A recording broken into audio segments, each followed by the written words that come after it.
Tonight's F1 news. Why did Cadillac really sack Graeme Lowdon? And what are the implications for Valtteri Bottas and Sergio Perez?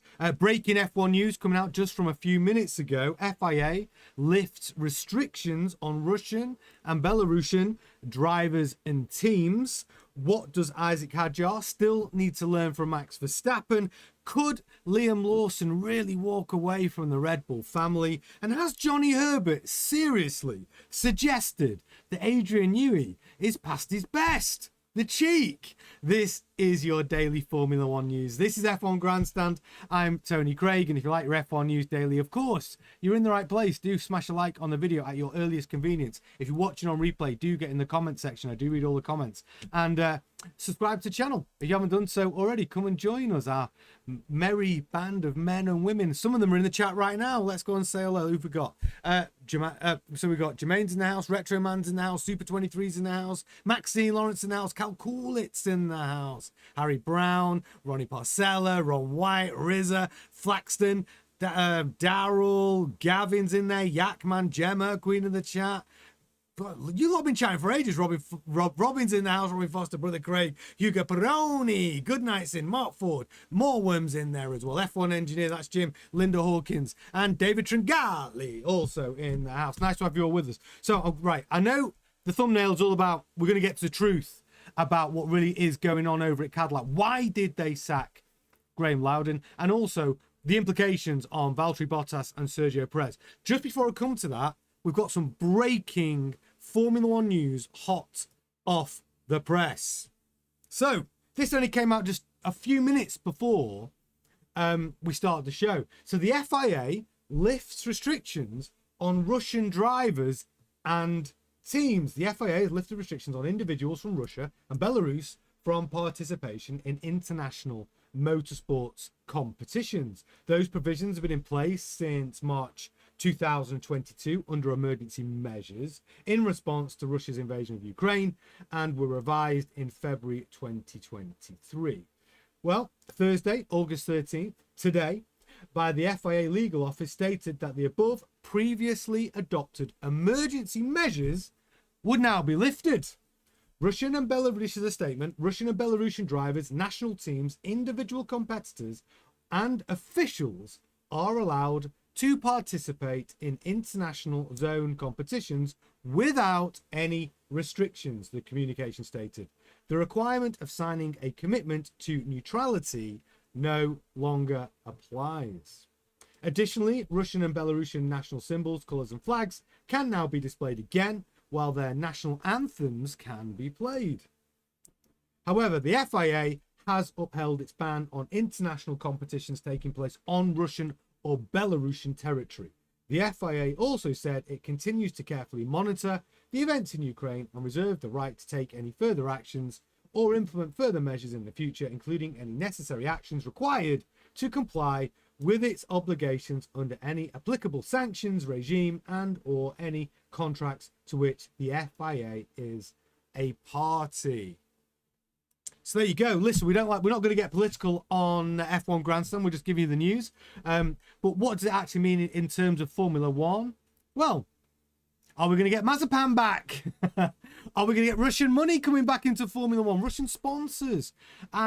It doesn't really mention that specifically, but I'm guessing if you're allowed to be Russian drivers, Russian team members, Russian competitors, you're allowed the national anthems. I'm guessing, and I think this is what it really does come down to, the FIA are quite happy to have some of that Russian money back in the sport. That's what I think it is. You know, I mean, Mazepin getting a drive at Haas was wild, wasn't it? I mean, the title sponsor of the team was Mazepin's dad's company. So look, are we going to see Russian drivers coming back? Are we going to see Russian money back coming into the sport? Russian money for sure. Russian drivers, I don't know. Watch this space. I don't know, but that's the breaking news anyway. Sanctions lifted. I don't know who actually. I mean, I'm trying to think, because none of them have been competing in any of the FIA's series. So let's see what it means for Formula One. It wouldn't surprise me if this is all part of the FIA and the FOM, Liberty Media, wanted to bring a little bit more money in the coffers. And the one thing I do know is there's plenty of money that could potentially come into F1 because of it. So that is your breaking news.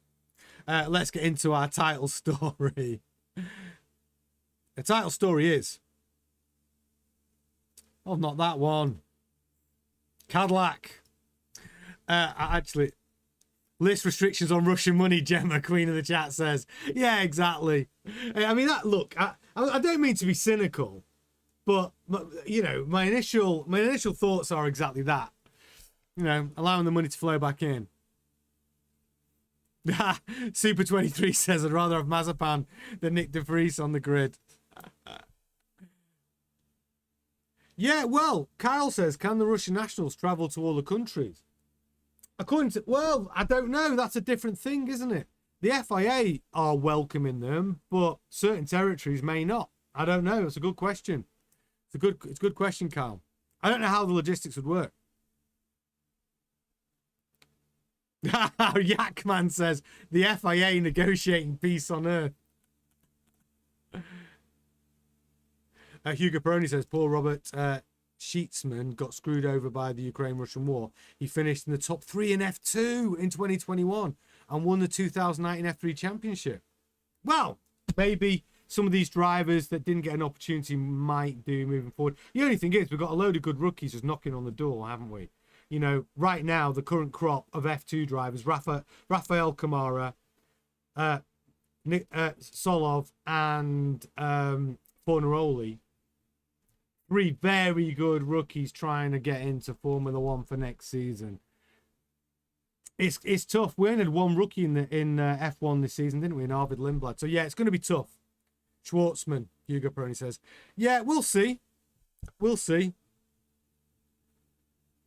But like I said, I think for them to lift it comes down to money. But let's get into the title story tonight, which is all about the truth about Cadillac. What's really gone on? Why did Graeme Lowdon get sacked? Obviously, it was breaking news last night. We'd literally got the story half an hour before we went live. There's been some colour added to the story. So why was Graeme Lowdon removed by Cadillac? Dan Tauris explains the shock change. Graeme Lowdon been removed from his role as Cadillac team boss. Dan Tauris has confirmed with some clues offered to why the British engineer has been replaced. Now I'm gonna get into it because Tauris explained on the media call that while the split may have been planned on his side, Lowdon was not part of this decision-making process to find his own successor. So Tauris said it was my decision. It was not a mutual decision. Really, the process started a few months ago to explore really thinking about what the next phase of Cadillac Formula One looks like. What's the right timing? How would that look? And the capabilities of the various folk out there. Obviously, we were delighted in the conversation with Marcin and how that relationship evolved. So Graeme and I spoke this morning. That was yesterday. It is a very recent conversation from that perspective, but there's no easy way to make this transition within Formula One. So that's how he told Lowdon yesterday, but he's also telling us that Dan Tauris, who's the boss over at TWG Cadillac F1 team, that he'd been thinking about this for a while. This was planned. So it goes on to say, Graeme and I always talked about that there would be a transition at some point. The decision was mine, and I think there's a very narrow window of opportunity. When you look at what we're building, an opportunity to build something new and innovative, and what I didn't want to do was build something that's already been done, something that's old, and then try to improve it. So when he was asked, well, was this just an interim appointment for Graeme Lowdon? Was it always going to be an interim appointment? Did he never really have a true future at Cadillac? Tauris said, I don't think it's fair to say that he was here on an interim capacity. It's really a function of performance and how things evolved. And those are certainly going to be discussions that are going to be kept between Graeme and myself as to where those things aligned and where they didn't align. And what I can say is what was accomplished. I have immense respect for Graeme, and we have been through a lot. This wasn't an interim period for me or for Graeme. It's almost a 4-year period of planning and building and doing all the pieces. It was the right time based on the circumstances that exists, both within the sport and within the team. And so this is the right time and the right place to make that step forward. So that's what he had to say about that. And then what I find interesting is Budkowski's comments shed a bit more light on this. On his areas of priority, he suggested this area is a shortcoming that he is technically minded, that because he's a technically minded engineer and former technical director, that he can resolve faster. So this is now really Budkowski pointing out, well, these are the problems in the team under Lowdon, and I can fix this.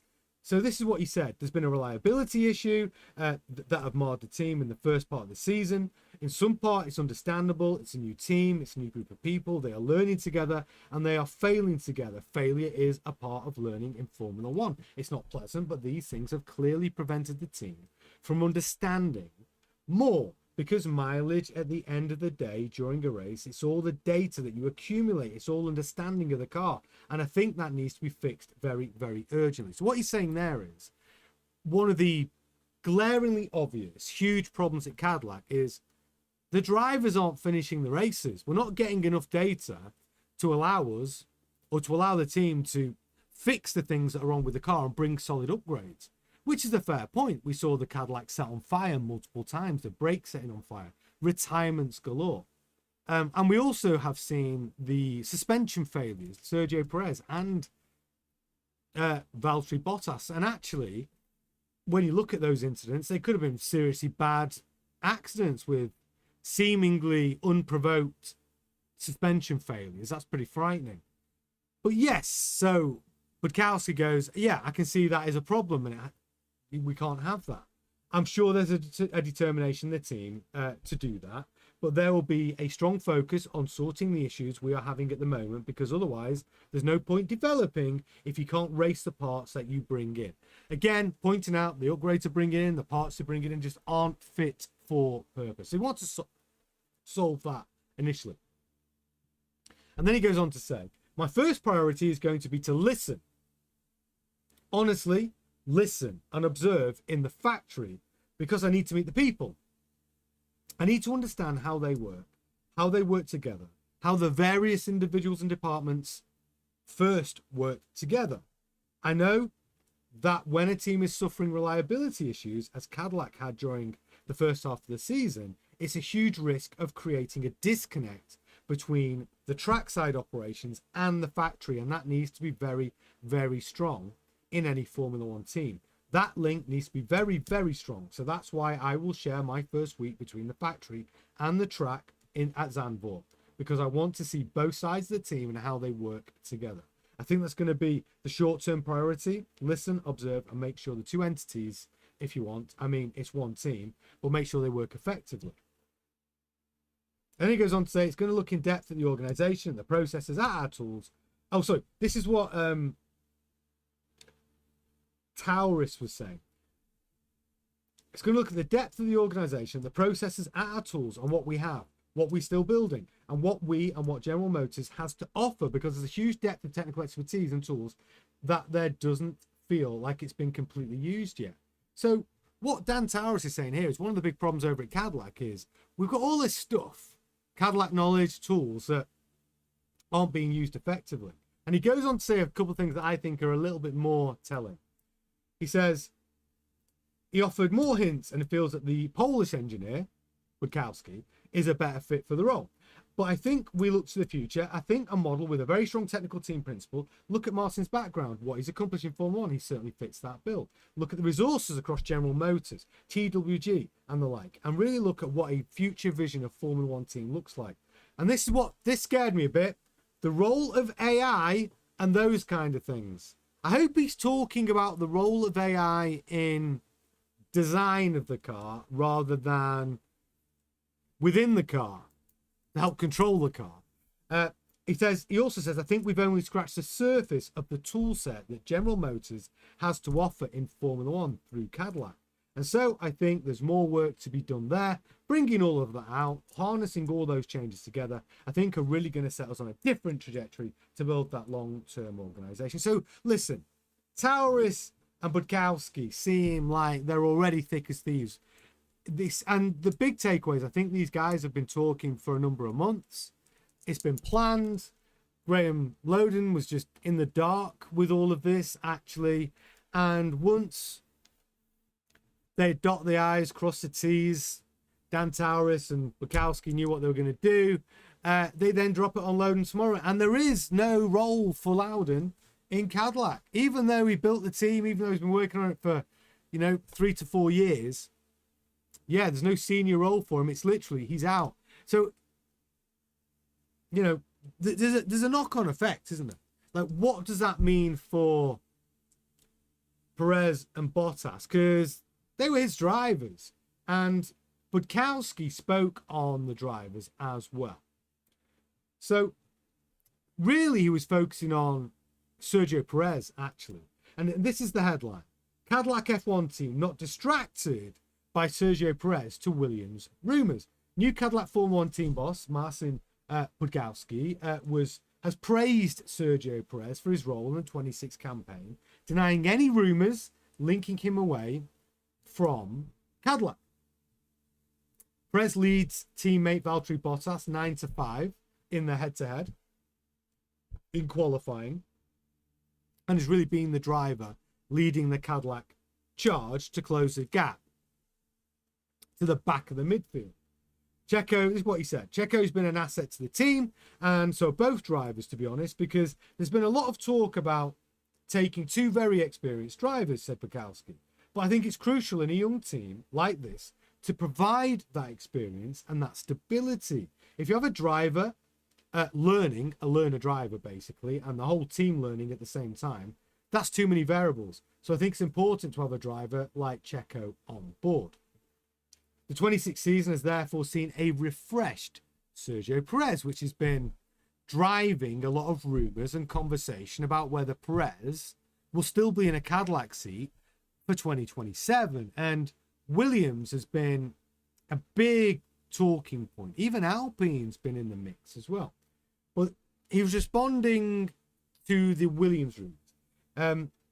So this is what he said about Perez. He's known to be pushing Cadillac behind the scenes, stressing how important it is to keep developing the Mach 26, showcasing his vast experience from 6 wins and 292 Grand Prix starts. And Budkowski added, from what I know, because of the conversations I've had with Dan Taurus, but also with other people from the team, he's not only been driving exceptionally well, but he's been pushing the team very hard in the background. That's to be expected from a driver like him, who's been at Red Bull for years and with the best.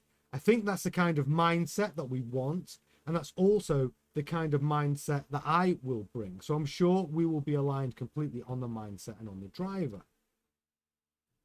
And then Taurus reinforced the stance issued by Budkowski, saying, I'd underline all the things that Marcin said. Checo's been a tremendous asset to the team. He's driven very well, certainly pushed quite hard. I'm very confident, and this is what Taurus said, I'm very confident that Checo is going to remain with Cadillac, and we are not distracted by the Williams rumours for a second.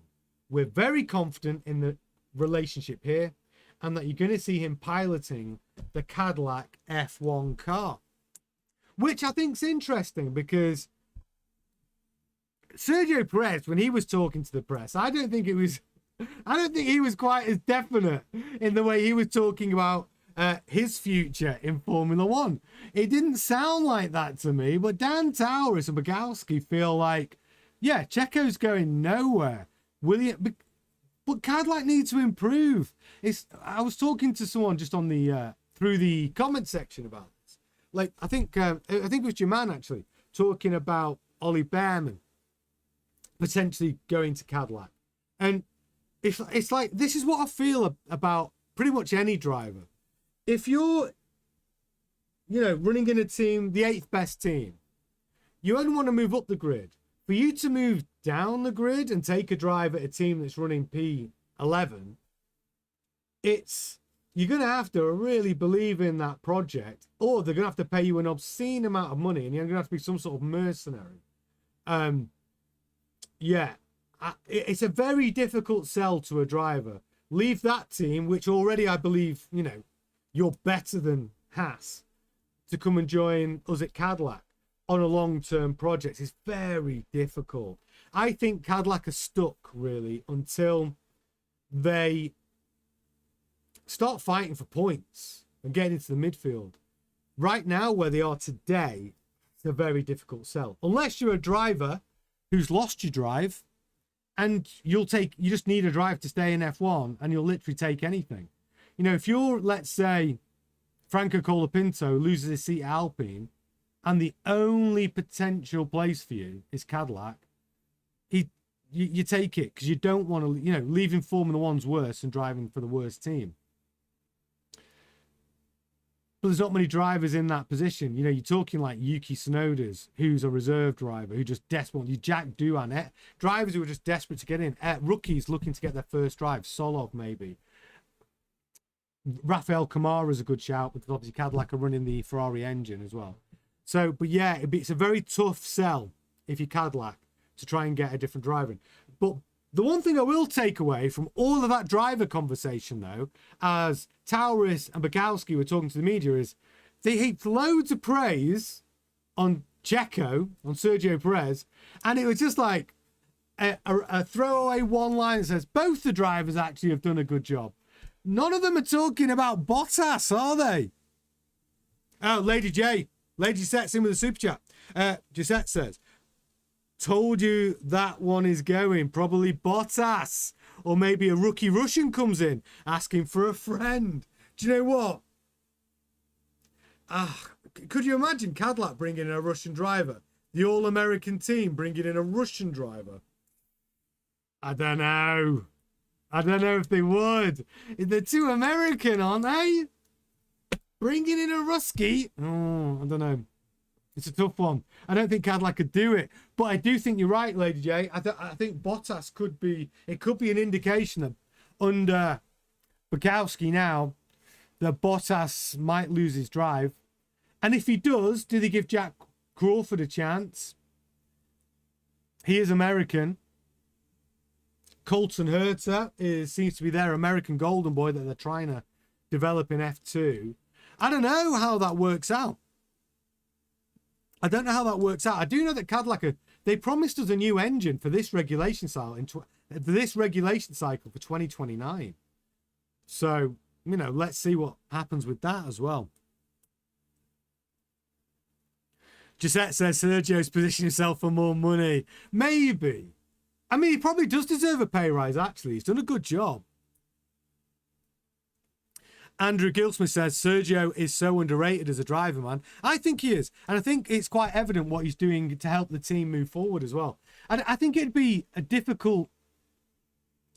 loss for Cadillac if they lose Sergio Perez, because who else are they going to get that's experienced, quick, has got that quality that Sergio said himself that really he developed from working with Max Verstappen, that ability to help direct and lead the team from an engineering standpoint, be a brilliant human sensor in the car and give excellent feedback. I don't know who else that fits that bill that they'd actually be able to recruit. I don't think you get a Carlos Sainz in there. No way. You Pierre Gasly. He's at Alpine doing the similar job. Who would you really get to Cadillac? A driver? I don't know. I don't think the options are there. Danny Ricciardo, get him out of retirement. We saw what happened last time. He wasn't just lost he wasn't quick enough, was he? But at least he's got some experience. I honestly don't know who'd get in there. So Sergio Perez, I think, probably could demand an extra few million next year.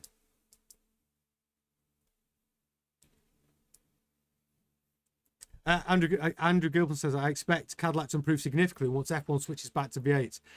Cadillac could be awesome. I'm expecting when Cadillac are bringing their own V8s, in 2030 at the earliest, but probably 2031. That they're gonna, they're gonna be good. I'm interested to see what they can do with this hybrid situation. If Cadillac can bring a motor, a power unit, which can compete in 29, because that's what they said they wanted to do. Dan Taurus was asked the question, why don't you just wait just until, the next regulation cycle? Because to develop an engine for 2029 and then run it for 2 years, it's a lot of expense, isn't it? But he said, well, we're General Motors. We don't really care about the money side of it. We don't care if we run it for 2 years. We want an all-American team, an all-American car with an all-American engine. And we want it as soon as possible. So in my head, I'm like 2029. I think what they're aiming for is American power, American chassis, American drivers. Who's that? Jack Crawford, Colton Herta by then. Yeah, I mean, I think that was Dan Taurus's idea. He hasn't gone with an American team principal, though, has he? Gone with the Polish one. Just by the way. So yeah, that is the whole situation now of what's going on at Cadillac. And I do feel a little bit sorry for Graeme Lowdon. I do. Lady Gisette says, in the US, the Benjamin rules. Putin and 47 are buds. Well, I just don't know how much money Cadillac really need. General Motors have got a ton of money. Haven't they? Stroll poll, anyone? I don't think Lance Stroll drives a Cadillac. Oh, yeah. So Jaman says Cadillac options. Ocon, yeah, that's an option. If he loses his seat at Haas, definitely Ocon would be an option. Lawson. I don't know. Lawson would take it if he didn't have a better seat option. But I would think Williams would give him an option. Stroll. Yeah.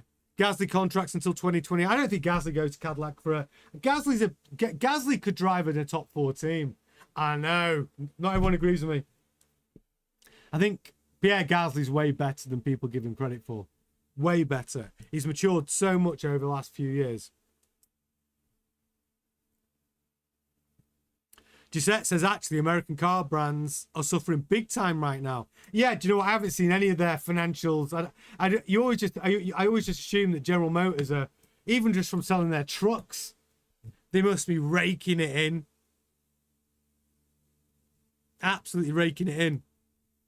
Eric says Lawson in a rubbish car is a waste. Oh, by the way, don't worry, I'm coming up to Lawson, actually. Lawson's one of our stories tonight, so still to come.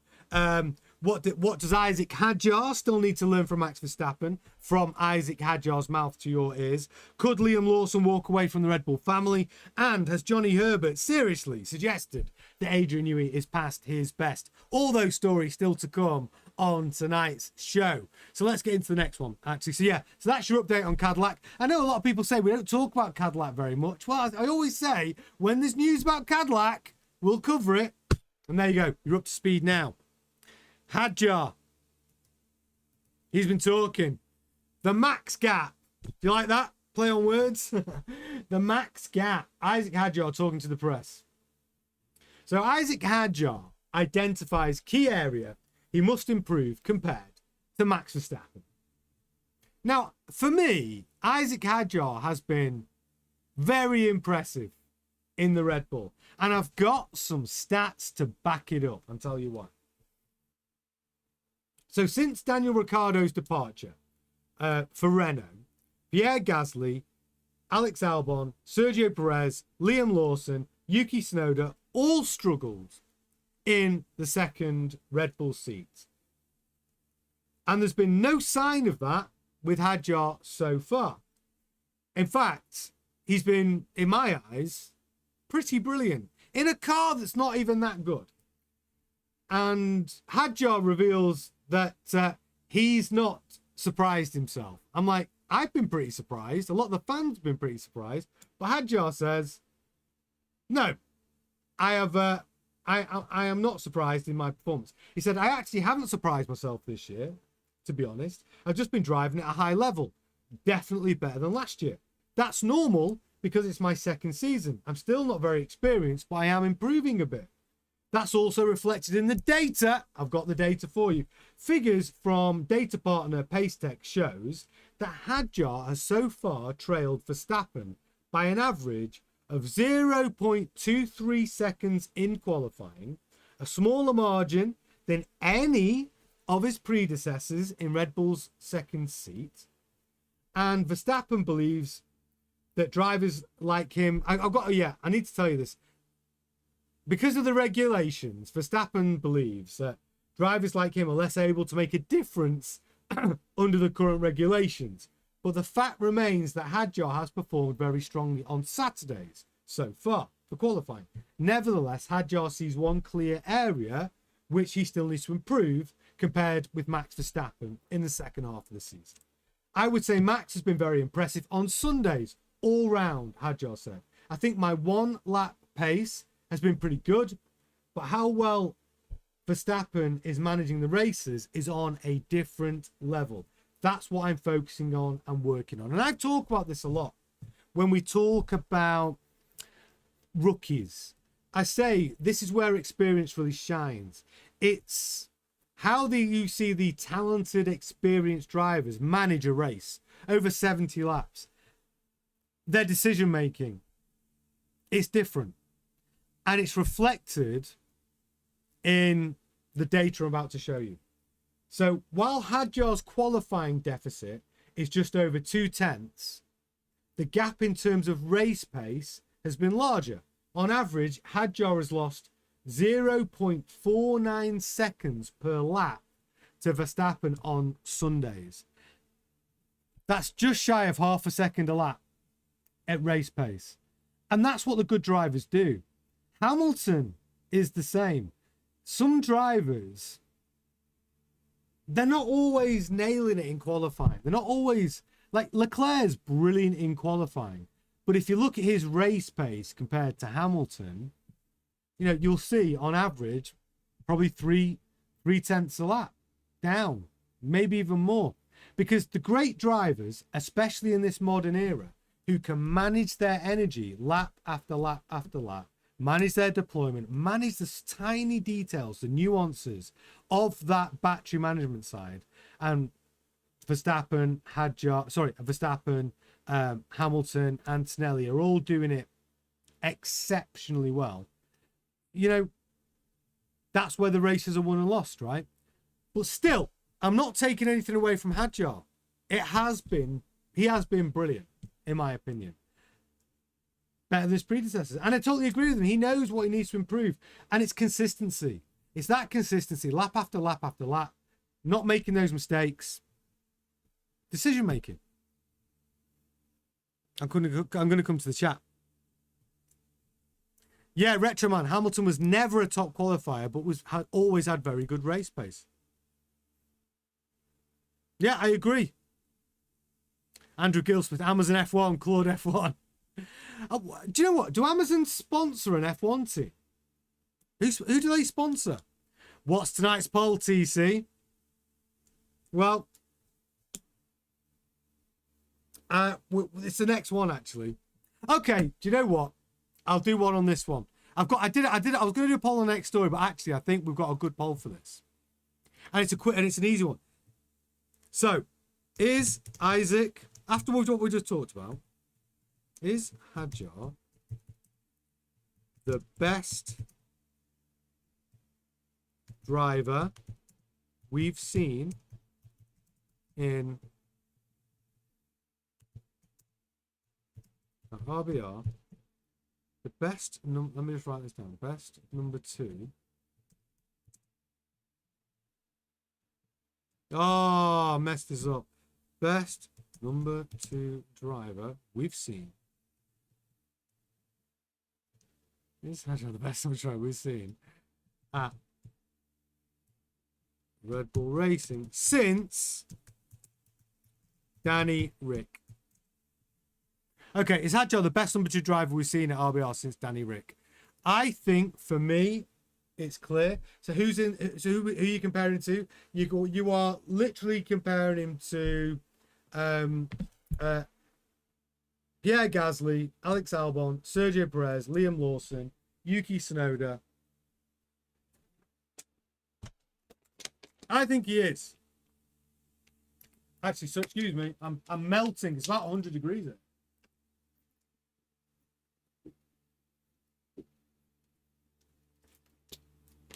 Honestly, this room, we need this channel to grow so I can get some air conditioning. That's what we need. Honestly, I'm melting. I feel like it's like the witch in Wizard of Oz. You know, where they throw water on and she melts. And she goes, I'm melting, I'm melting. That's what I feel like I'm doing. I'm literally melting. Oh, got a little fan here that you can't see. And I've tried to do a little hack where I put a bottle of water in the freezer to turn it into ice. Put it in front of the fan. And I'm having it blow on me to try and stop me. Because honestly, I saw myself last night and the sweat pouring off me wasn't pretty, was it? So I've tried a little hack. I'm going to see if it's working. Oh, yeah. Lordo Fleck, Amazon sponsor, AWS. So, yeah, I think that Isack Hadjar is good. I think he's the best. Gisette says, Lewis, 20 years of experience and finally a good car. That's true. That's true. Not fair due to RB in the past being held back. Oh, holding back the number 2. Listen, I know to be a really fair, true test, you'd have to really see him under Horner leadership, wouldn't you? I do feel Hadjar's, for me, you're right. It's not a fair comparison.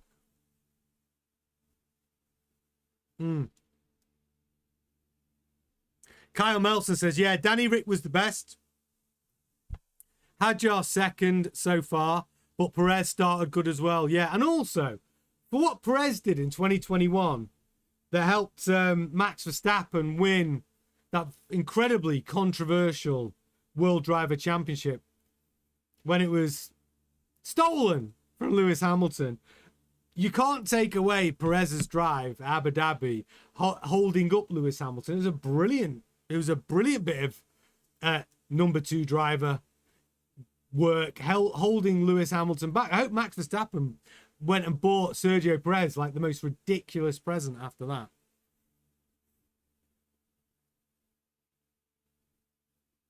Yeah, Jermaine says, actually, Red Bull Racing finally realised it was better to have a number 2 driver with the same driving style. They do have a very similar driving style, don't they? Yeah, they do. And actually, they both have a very similar view on the team. Hadjar believes Red Bull as a team still has plenty of work to do as well, which was, the evidence was there at the Hungarian Grand Prix. And this is what he said. He said, we didn't succeed in finding that sweet spot and having something drivable for me. It was not possible the whole weekend. That's what Hadjar said about the RB22. On paper, Hungary looked like it was a track that was going to suit us, and I was confident, but the car just didn't really come alive. And Hadjar's feedback matches exactly Max Verstappen's. So, yeah, I mean, Hadjar says, yeah, it's reassuring that we feel the same way. Otherwise, I'd be really asking myself questions. So, yeah, it's good news, Hadjar said. So, yeah, you're right. Not only do they have a similar driving style, I mean, I'm guessing that contributes to how they have the same feel of the car. They want the car to feel similar. They have the same complaints. So, yeah, it's all very good. Retroman stolen how it was the it was Abu Dhabi 2021 stewards' decision to allow the cars to unlap themselves. Yeah, it was all a bit it wasn't just that though, was it?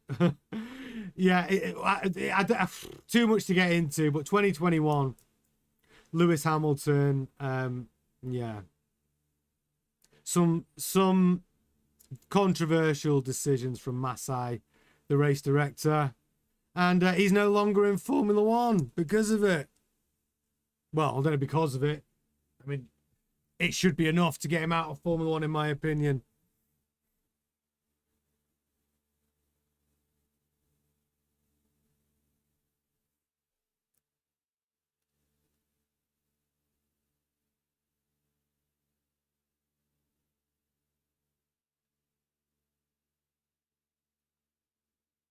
Yeah, Yak man, I agree with that. Hadjar has been very consistent. Yeah, he has. And that's what you need. I just think he's doing a great job. I really do. I really do. Hugo Peroni, Mark Webber, Danny Rick, Sergio Perez, all better than Hadjar so far. That being said, Hadjar is the future of Red Bull. Webber was... Yeah, I mean, I sort of from Danny Rick. I think Webber, Danny Rick. I don't think Webber would have considered himself a number 2, by the way, when he was with Vettel.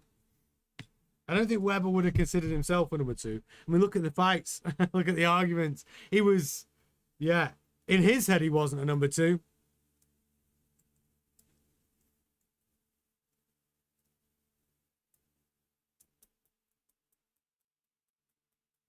Right, so let's have a look at what the poll's saying. So far, is Hadjar the best number 2 driver we've seen at Red Bull since Danny Rick? 79% of you say yes. 21% of you say no. Who do you think? Well, since Danny Ricciardo. So that means you think 21% of you think that Gasly, Albon, Perez, Lawson, or Tsunoda better than Hadjar. Interesting. I'd like to know which one of those you think is. Because Danny Rick's not included in this poll. Hadjar has to be the best number 2 since Danny Rick. Surely. If it's a no, tell me who you think out of those drivers were better than Hadjar. I mean, Pierre Gasly lasted not many races. I think it was about 16 or something. Liam Lawson lasted 2. Albon lasted, what, half a season? Yeah. Perez did the longest stint. Yuki Tsunoda won, well, half a season. No, well, nearly a full season, minus 2 races. Yeah, I agree with you set on this one. I like Hadjar. He's feisty. These young ones rising during this crazy put-put era. Yeah, I agree with that. Yeah, Gisette also says, made Lewis stronger for it. What doesn't kill you? Obviously talking about 2021. Yeah, look, all good points. But what I do like is he knows what he needs to work on. It's all about race pace, consistency, being able to concentrate for the entire, 70 laps, an hour and a half. I think that's true. Right. Next up. We're still with Red Bull. Liam Lawson has been talking to the press, saying about he could... Well, I'll tell you. Liam Lawson confirms he's open to leaving Red Bull family for a winning opportunity. Liam Lawson says he's no longer wedded to the idea of racing for Red Bull and simply wants to reach the front of the grid, whichever team he's representing. Red Bull gave Lawson a seat at the start of 2025 season when he had only raced 11 times for Racing Bulls. And after 2 races, they concluded they'd made a mistake. And now everybody believes that Liam Lawson won't ever get another chance at Red Bull, which means he may need to start thinking about long-term alternatives, particularly with drivers like academy drivers like Nikola Solov pushing for a Racing Bulls spot. And speaking to Planet F1, Lawson confirmed that he's open to leaving the Red Bull roster if it gets him closer to the front of the grid. Drivers like Albon, Sainz, Gasly have previously taken similar action to further their careers with mixed results. But this is what Lawson says. I think my target used to be, obviously very specific, coming into Red Bull and trying to get to the top team, he said. When I came into F1, when I was young, that was really where my head was at, or what I thought about. But now, I think honestly, it's not specific. Like everybody else, I'm working towards being at the front and winning in Formula One. And where that is, I have no idea. Williams team boss James Vowles showed an interest in Lawson when he was seeking a replacement for Logan Sargent in 2024. I feel that maybe Flavio Briatore's got an interest in him as well. Maybe this quietly, other teams on the grid that would take an interest. And I think Cadillac would definitely take an interest in him. if Racing Bulls decide his services are no longer required. But what I do think is interesting in this article that came out today, which I didn't know, former Red Bull man Jonathan Wheatley was keen to bring Lawson to Audi. But his departure from Audi, Wheatley's departure, may have closed that door. I hadn't considered Audi as an option for Liam Lawson. I think that would be a brilliant place for him if he could get a drive at Audi. I think that would be a superb move for him. I'd rather be at Audi than Racing Bulls, even though Racing Bulls have the edge on Audi at the moment. But Audi are going to be competing at the top within a couple of years. Racing Bulls are never going to win you a World Driver Championship. They're never going to win a Constructors' Championship while they're a B team to the main team. Red Bull is just never, ever going to happen. Audi, though, got a good chance. But that is interesting. I never knew that. Did you know that? Did you know that Wheatley would have was considering bringing Lawson to Audi? I had no ideas. Oh, yeah, Gisette. Congrats on 18.2k now. Smash the like button. Yes, we do need some likes on this stream, ladies and gentlemen. We've got some rookie numbers going on. Yeah, I always forget to remind you, by the way, yeah, I should do this. I should always put a little plug in the show. Hit that like button, folks. Do subscribe to the channel if you haven't done so already. Smash a like on the video or the stream. If you are watching on replay, do get in the comment section, have your say. I do read every single comment. Well, come and join the community. You're very, very welcome here. We'd love to have you. Come and help us grow. Thank you, Gisette. So yeah, my next poll, which is what I wanted to run, it's only a quick one. So is Hadjar the best number 2 driver we've seen at RBR since Danny Rick? 80% of you say yes, 20% of you say no. I'm in agreement with the 80%. I think he's very exciting. And next poll is now the time?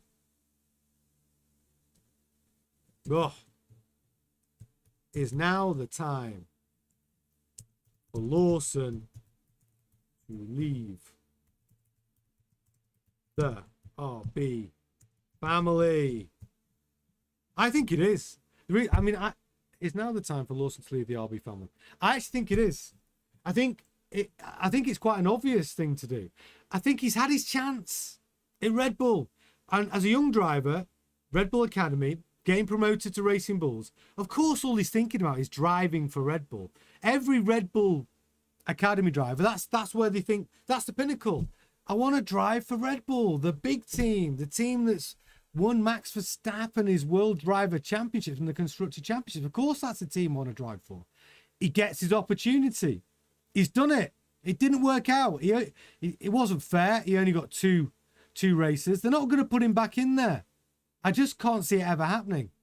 But because the confidence isn't there in him, even though he's doing such a brilliant job in the Racing Bulls, and if you had to promote somebody from Racing Bulls into Max's seat, for instance, if he left, it's Liam Lawson all day long. All day long. But they won't do it. So what do? Do you just hang around in the B team knowing you'll never win a Constructors and Drivers Championship? Ever? Hell no, you don't want to do that.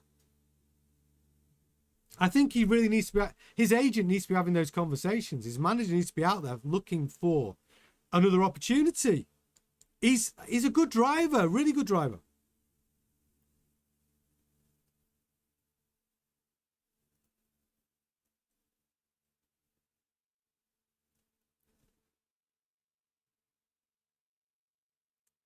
Lawson, possible team... Jaman says, Lawson, possible team for 27 are, if Stroll leaves Aston Martin Racing, Stroll won't leave for next year. No way. Not allowed Newey's just started to cook. And Honda have started to cook and brought better, big improvements. Lance Stroll ain't going anywhere. He might leave in 28. Williams, for sure. Cadillac, maybe, if he can't get a better drive. Haas, Ocon goes. Yeah, potentially Haas. I could see him there. Yeah, and Harry Brown says the Hulk would have to move out for Lawson to move. I don't think Hulk's going anywhere, though, next year.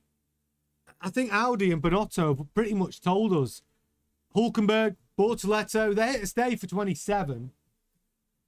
I think it'd be tragic if Lawson loses his drive for Solov. Although I do think Solov deserves a drive in F1. I think Solov should take a team like Haas or a Cadillac, maybe. Yeah, Yakman said Red Bull screwed him. Plain and simple. Yeah, Hugo Peroni. Liam Lawson isn't struggling against Arvid Lindblad. No, he's not. That's what I'm saying. He's doing a great job. Arvid Lindblad's quick. And he's beating Lindblad week in, week out. I think he showed a real maturity to lead that team. But Arvid Lindblad's been bloody good. Arvid Lindblad is a fast rookie. And Lawson's done a good job. Lord of Flex says Hulk had a podium. It's time for him to sail off in the sunset. So, Robbie Foster is a Hulk fan. Hulk is much better than you give him credit for. You know what?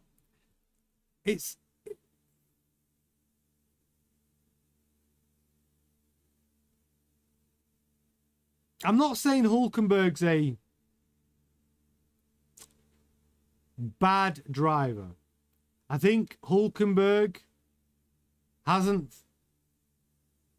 lived up to his promise when he first burst into the F1 scene. And then I think he's a driver who has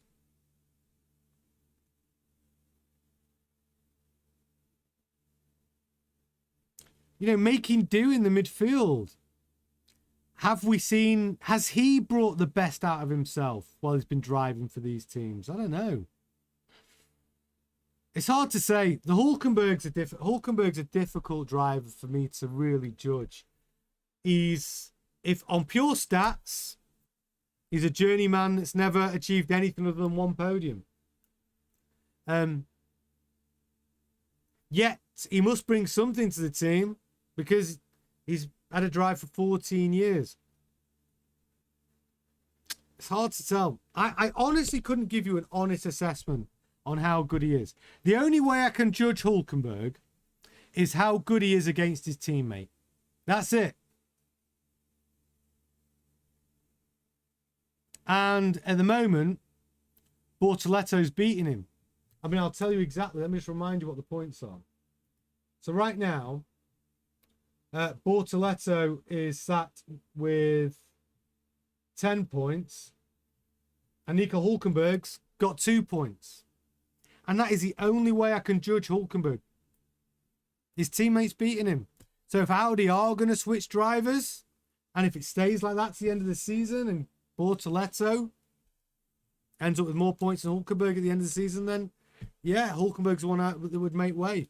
And at that point, I would have to consider, and let's say Liam Lawson was potentially available, would I give Lawson a drive over Hülkenberg? I would. Actually, Lawson and Bortoleto would be quite interesting.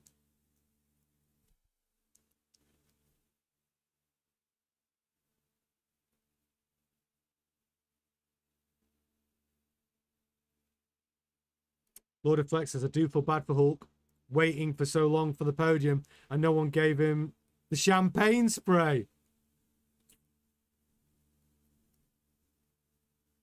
Flaxton says, Hulkenberg's a good driver, but not a fast driver. Yeah, Hugo Peroni, right. When Hülkenberg entered F1, everyone was saying that he's the next Michael Schumacher. Seriously. That was the talk of the town. Like, Hülkenberg, God, it's Nico Hülkenberg. And then he got a reputation super quickly for being a difficult driver to manage, actually. So that was the question. Is now the time for Lawson to leave the RB family? 77% of you say yes. 23% of you say no. I'm with the 77%. I think get your agent on it, Liam. I know you're a big fan of the show. I know you watch a lot. Get on that phone. Find out what's available. I think now's the time. Cut ties. Otherwise, you're only going to do another season at Racing Bulls. There's no progression for you there. You got to get out, man.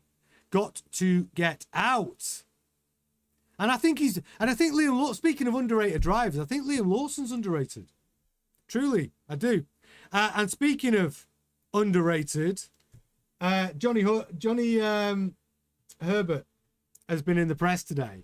How dare he say what he said about Adrian Newey? So Johnny Herbert thinks he's seen the first sign of Adrian Newey's demise at Aston Martin this year. Johnny Herbert believes Aston Martin struggles in the 26 season may actually be the first sign that design genius Adrian Newey is now facing a downward spiral. Johnny Herbert feels Aston Martin struggles suggest Adrian Newey's downward spiral has started. It took until Aston Martin's debut, their B-spec car at the Hungarian Grand Prix for Fernando Alonso to earn the squad's first Q2 appearance this season. Newey's overhauled AMR 26 entire package for the final round before the summer break, with the introduction of a new front wing, new nose, floor, diffuser, side pods, rear suspension, cooling vents, and rear wing.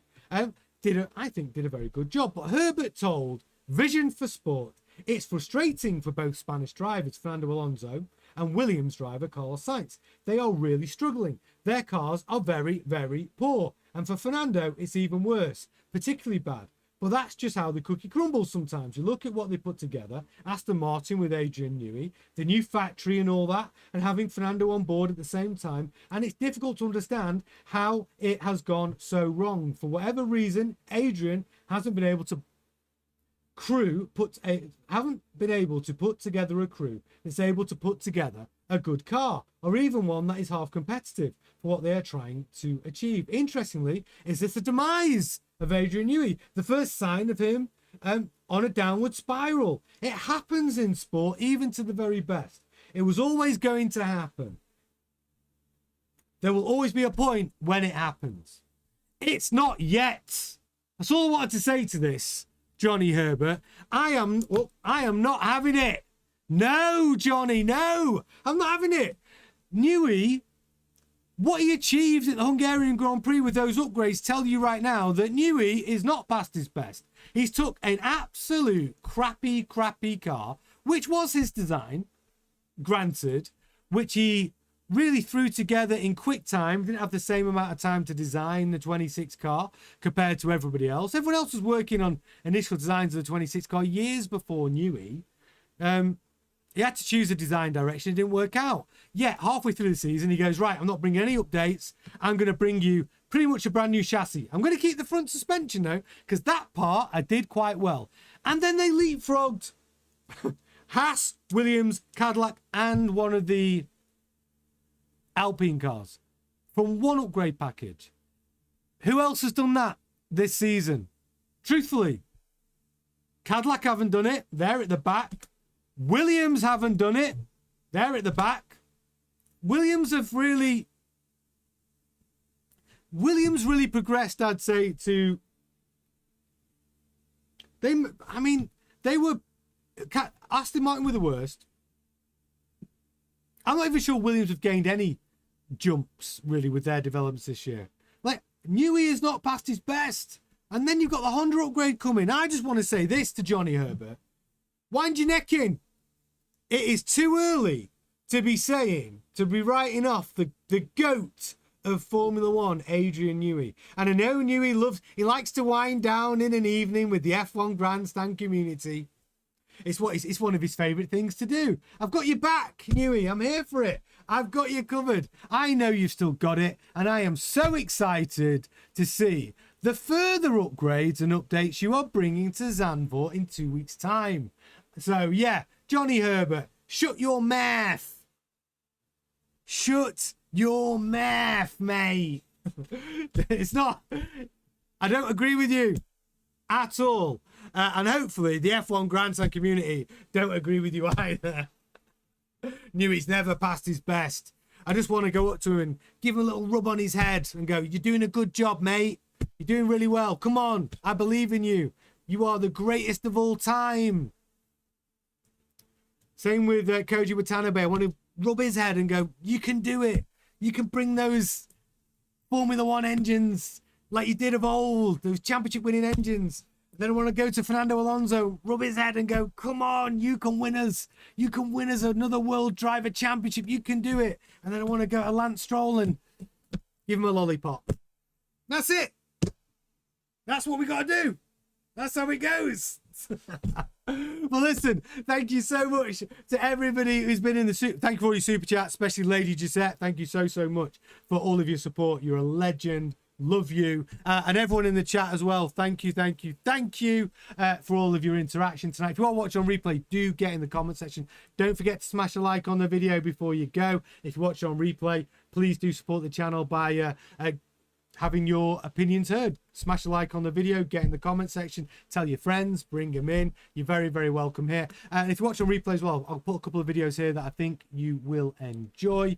I will see you all tomorrow. And this little hack of mine, this fan has helped. Right, I'm going to see you all tomorrow night, 7:30 UK time for your more Formula One news live. Look out for any breaking news throughout the day. I'll see you then. Ta-ta.